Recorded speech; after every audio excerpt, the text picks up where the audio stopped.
The biggest problem is that Facebook and Google are these giant feedback loops that give people what they want to hear. And when you use them in a world where your biases are being constantly confirmed, you become susceptible to fake news, propaganda, demagoguery.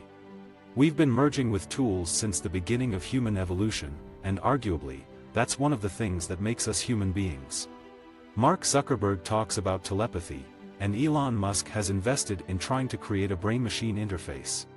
I grew up using maps and having a sense of direction, and now I have a phone. I used to try to remember numbers, and now I can just call them up instantly. And that's great. But what's happening right now is that we're in a phase of human evolution where we're merging with machines.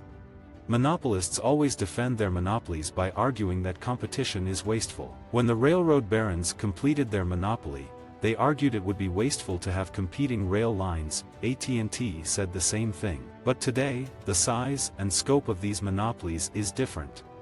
In 2012, Vladimir Putin returned to the presidency after a 4-year, constitutionally imposed hiatus. It wasn't the smoothest of transitions. To his surprise, in the run-up to his inauguration, protesters filled the streets of Moscow and other major cities to denounce his comeback. What I worry about ultimately is that when we're stripped of our privacy, when we're stripped of free will, when we start to merge with machines in a more robust way, at some point, we'll cease to be identifiably human. And therefore, I think our humanity is, in some ways, the thing that's under existential threat. As parents, we have kids who reflect back to us our addiction to devices, and we have all sorts of worries about whether this is a healthy thing. Mark Zuckerberg has never really had pressure put on him. He's an engineer, and he's created this perfect system that is Facebook, and he's always been concerned about the internal beauty and logic of this creation that he's created. I don't think that the human implications of what he's created have often been apparent to him.